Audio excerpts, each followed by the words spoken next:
Tras viva marga, robomanir gatimo. Tiamis. Sabira Anhir Nara Empire Kippin. Empire. What's up, nerds? In this video, we'll be breaking down the Quarren species. Everything from their planet, biology, culture, history, and impact on the galaxy. In the Outer Rim's Calamari sector lies a gleaming bluish-white orb known to its inhabitants as Dak. This ocean-covered planet, also called Mon Cala or Mon Calamari by human explorers from the Galactic Republic, dazzles viewers with its beauty from space. The diverse world is home to a wealth of sentient species: the Mon Calamari, the Quarren, the Moapa, the Amphihydrus, and the Whalodons, and the world would come to have a staggering population of 27.5 billion Mon Calamari and Quarren. Its shimmering oceans stretch uninterrupted save for a few scattered reefs and atolls, creating a vast aquatic paradise, with 398 day years and each day lasting 21 hours. The world is strategically positioned on the Overic, Griplic, and the Giblim route, two significant hyperlanes, allowing the planet to serve as a crucial waypoint in the galaxy. The Quarren, with their squid-like heads and leathery skin, were amphibious humanoids resembling cephalopods. Their faces featured at least 4 tentacles, which they used to handle food. They had small mouths with 2 sharp teeth on either side of a long, thin tongue between them. From each side of their face extended 2 long protrusions containing structures for hearing, serving the same role as ears. They had holes in their neck for breathing and 2 sac-like organs hanging from the back of their heads.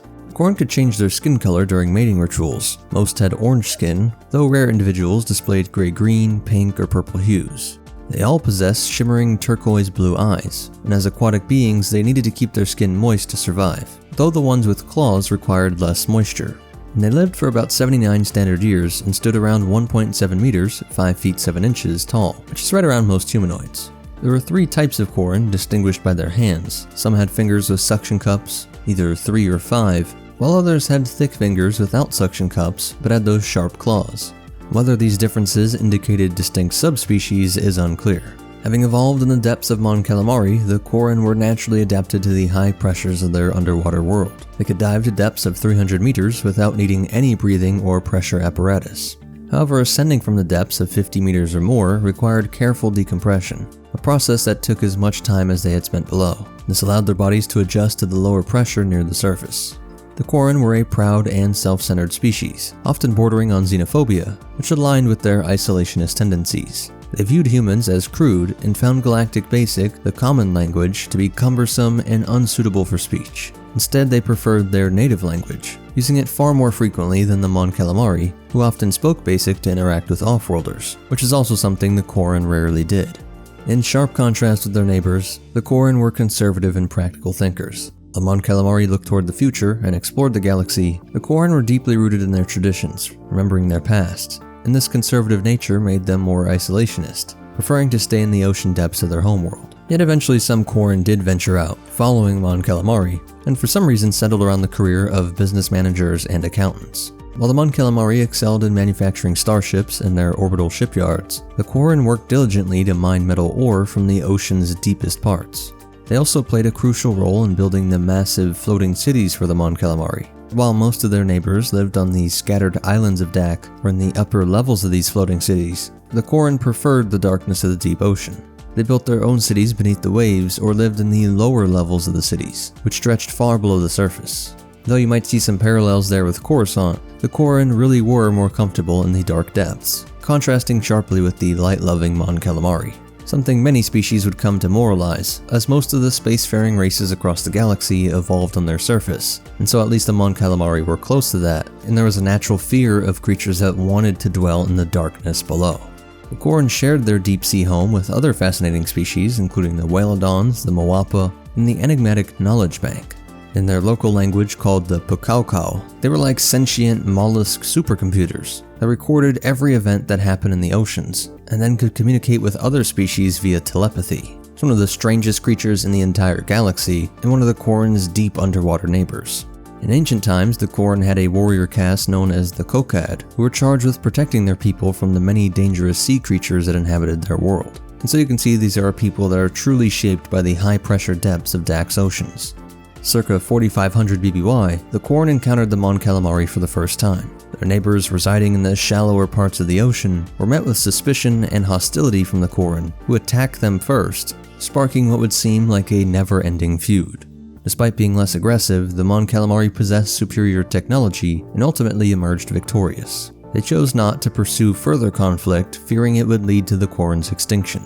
As the Quarren recovered from the war, the Mon Calamari embarked on a bold cultural experiment to prevent future conflicts. They captured hundreds of young Quarren and immersed them in Mon Calamari civilization, teaching them arts, sciences, and ethics. And once fully educated, these young Quarren were released back to their communities. This led to a rift within Quarren society. The elder generations distrusted the younger ones, viewing them as brainwashed usurpers, while the youth saw their elders as uneducated barbarians. Eventually, the educated youth assumed control, leading to a fragile peace that lasted for centuries. Although tensions occasionally resurfaced as new generations of Quarren reverted to traditional values, the overall relationship between the two species remained stable.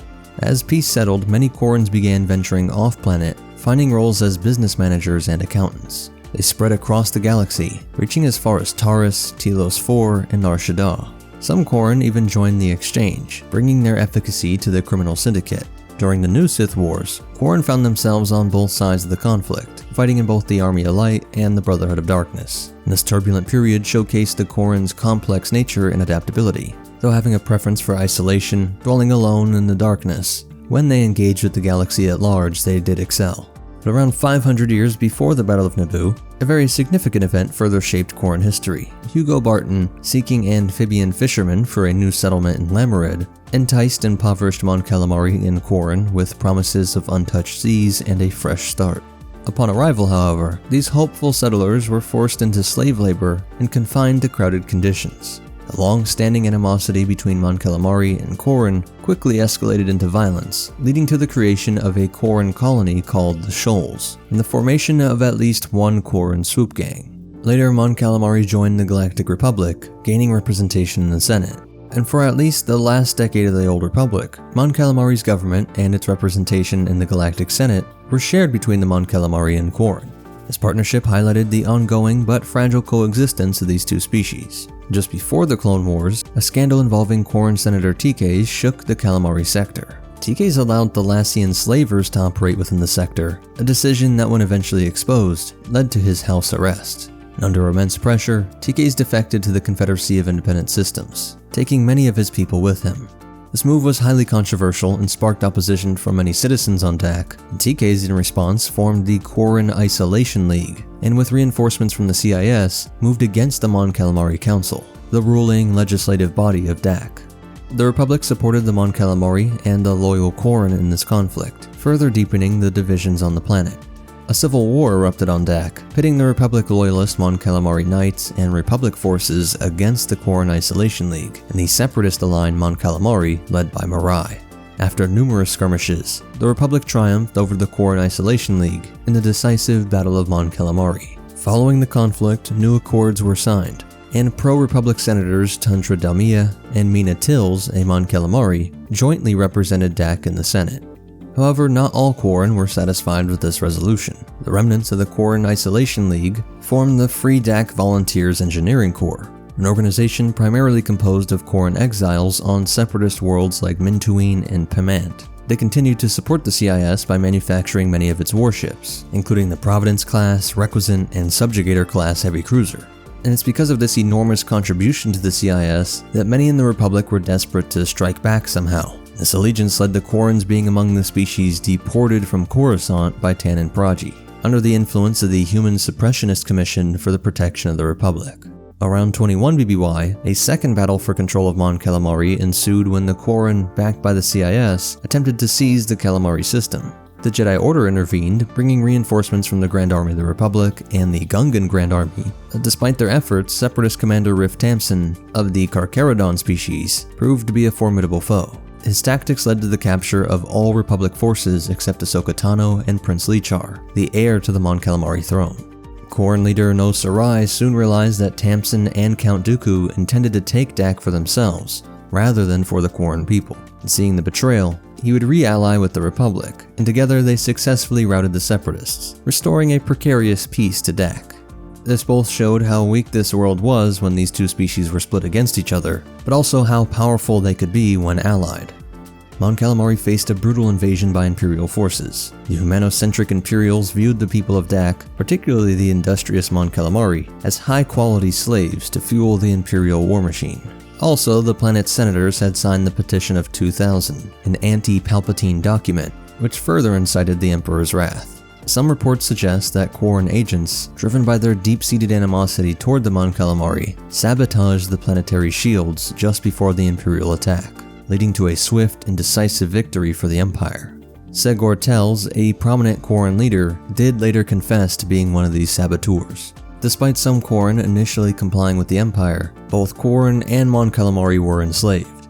The Quarren's enslavement may have been a consequence of their previous alliance with the Confederacy, while Mon Calamari's attempts at passive resistance led to harsh reprisals. In a brutal show of force, Emperor Palpatine ordered the destruction of 3 major Mon Calamari cities, turning these massive works of art, the chandelier cities of the sea, into debris scattered across the seabed. However, the oppression eventually united the Quarren and Mon Calamari against their common enemy. Ironically, Segor Tells, who had once facilitated the Imperial conquest, became a key figure in rallying the Quarren to resist the Empire, and together these two species succeeded in driving the Imps off Dak. Following the liberation of Mon Calamari, many Quarren chose to distance themselves from the Rebel Alliance and its successor, the New Republic. Fearing further Imperial reprisals, numerous Quarrens left Mon Calamari for other worlds, seeking safety and a fresh start away from the conflicts that plagued their homeworld. After the reborn Palpatine's assault on Dak in 10 ABY, the Quarren threatened to leave in a mass exodus, though it remains unclear how many actually did. And over time, many Quarren dispersed throughout the galaxy, finding new homes on various worlds. Those who remained on Mon Calamari continued to show loyalty to their people, and relationships began to blossom between the Quarren and the Mon Calamari. One notable example was the romantic relationship between the male Quarren Rin Vakal and the Mon Calamari female Ibtisam, both elite members of Rogue Squadron. Around 9 ABY, we see Captain Shugoth, who we can see has this specialized device to make her feel like she's back at home, and she fell in love with a Mon Calamari prince, eloping on the captain's starship before being tracked down by the Mandalorian mercenaries led by Axe Wolves. During the Yuuzhan Vong War, a Quarren named Poe represented Dak alongside the Mon Calamari Grand Marab. Following the loss of Coruscant to the Yuuzhan Vong, Poe attempted to usurp the New Republic presidency, but failed and eventually joined the Elysian Republic on Elysia. Meanwhile, Grand Marab remained loyal and continued to represent Mon Calamari in the Senate of the Galactic Alliance. By 130 ABY, after the Sith Imperial War and the rise of Darth Krayt as Galactic Emperor, the Quarren gained significant influence as members of the new Sith Order, with some holding high positions in the government of Dak. 2 prominent Quarren Sith Lords were Darth Malevel and Darth Azard, and following the Battle of Mon Calamari, the Quarren were initially spared from Emperor Krayt's decree to execute 10% of Dak's population, which included the members of the Mon Calamari Council. However, Quarren who opposed these orders were executed as well. When the genocide reached a standstill, the destruction of Vol Isen's Sea Leviathan, Darth Warlock, Krayt's successor, ordered the execution of the Final Protocol, which would poison Dak's oceans and render the planet uninhabitable within 7 days. When Darth Azard inquired about the Quarren, who had collaborated with the Sith Empire, Warlock coldly responded that the Quarren would be allowed to leave the planet but without any Imperial assistance.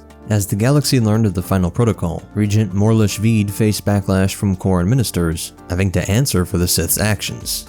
And during the evacuation of Dak, organized by Admiral Gar Stasi of the Galactic Alliance Remnant, a Quarren delegation demanded that their species receive greater priority in the evacuation efforts over the Whaladons and Mawapa. But given the Quarren's collaboration with the Empire, Admiral Stasi decreed that they would only be allocated every 10th ship in the evacuation fleet, and warned that those attempting to board other ships would be shot. Following the downfall of the One Sith, the galaxy saw the Sith retreat into the shadows as a new power rose on Coruscant. The Galactic Federation Triumvirate, composed of the Fel Empire, the Jedi Order, and the Galactic Alliance, took the reins of leadership.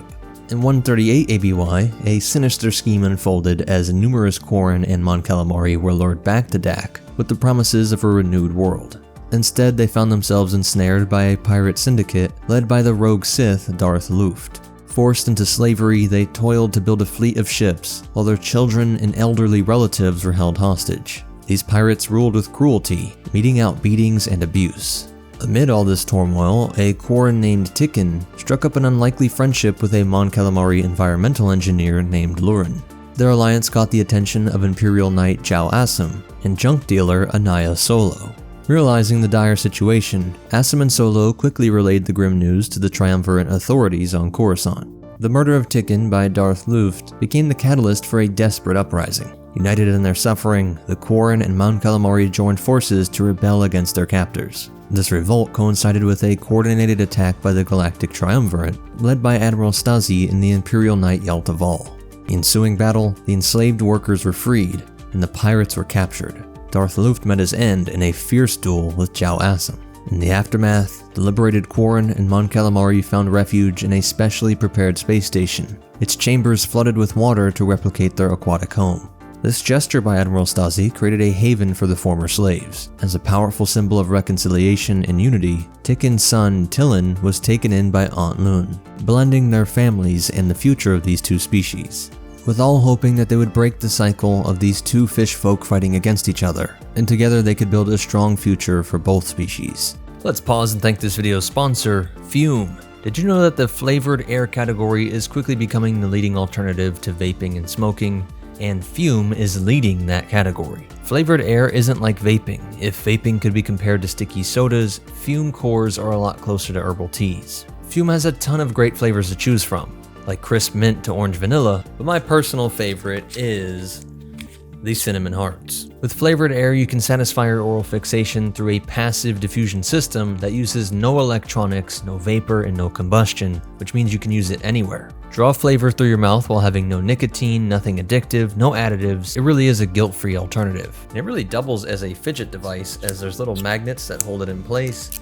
You can rotate the selector for how much airflow, and the base itself is oddly fun to mess with. Fume has served over 300,000 customers, and you can be their next success story. For a limited time, use my code MetaNerds and get a free Fume base when you order the Journey Pack. It's an all-new magnetic stand for the Fume device, so head to tryfume.com, that's tryfum.com, and use MetaNerds and scan the QR code on screen to get your free Fume base when you order your Journey Pack today. That's it for the breakdown, and as for behind-the-scenes facts, Tessic ended up in the court of Jabba the Hutt after fleeing Dak during the Imperial invasion, and though he survived the destruction of the sail barge, his brain was forcibly removed from his body by the Ba'omar monks, placing him in that unfathomable, hellish existence of the brain in the spider jar. If you want to learn more, a lot of this comes from the Essential Guide to Alien Species, the Atlas, and the Galactic Campaign Guide. Please hit that like button, it's the best way to help me out. Subscribe to see more, and check out these videos, I'm sure you'll like them. But most important of all, remember, if you did judge the species that dwelled in darkness, well, historically speaking, you'd be right about every time. And the Force will be with you, always.